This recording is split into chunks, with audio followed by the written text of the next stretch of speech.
On this morning's Health Watch, a new warning about ADHD medications and children. An estimated 2.5 million children currently take stimulants like Ritalin. Now, a new study sheds light on the association between sudden cardiac death with some of these types of drugs. Here with more is our very own Dr. Jennifer Ashton. Good morning. Good morning, Julie. Tell us more about the study. It sounds terrible. Well, this is the latest study. It was small, so that is a limitation, but it did show a significant association between teens and children on medication for ADHD and an increased risk of sudden cardiac death.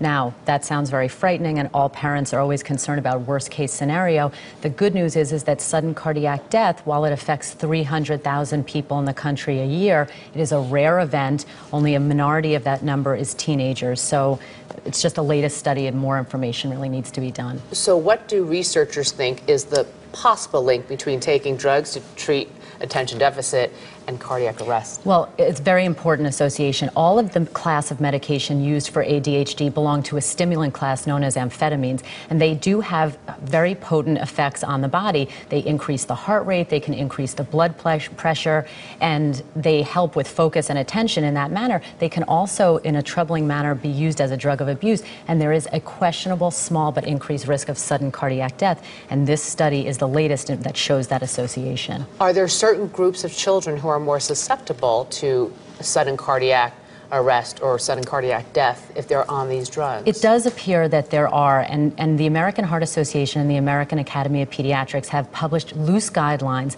that clearly state that before a child gets placed on these medications, a very targeted history and physical exam should be done. If there's a family history of sudden cardiac death, or if the child has had fainting spells or other cardiac problems, especially in their rhythm or heart rate, then further studies like an EKG really should be done. So then what are the alternatives? Like, what should parents do that are concerned hearing this morning? First of all, not stop any medication without speaking to their pediatrician. Ask about whether or not further studies should be done, and they should be monitored with an EKG. And if that's done, it should be read by a pediatric cardiologist, because there can be a wide range of normal. And lastly, there have been studies that shown that alternative or complementary therapies, even like chiropractic care or dietary changes, can be beneficial in some children who are on ADHD medication. In place of? Either in place of or in conjunction with. So again, explore your options and weigh the risks versus the benefits. Dr. Jennifer Ashton, thanks so much. You bet, Julie.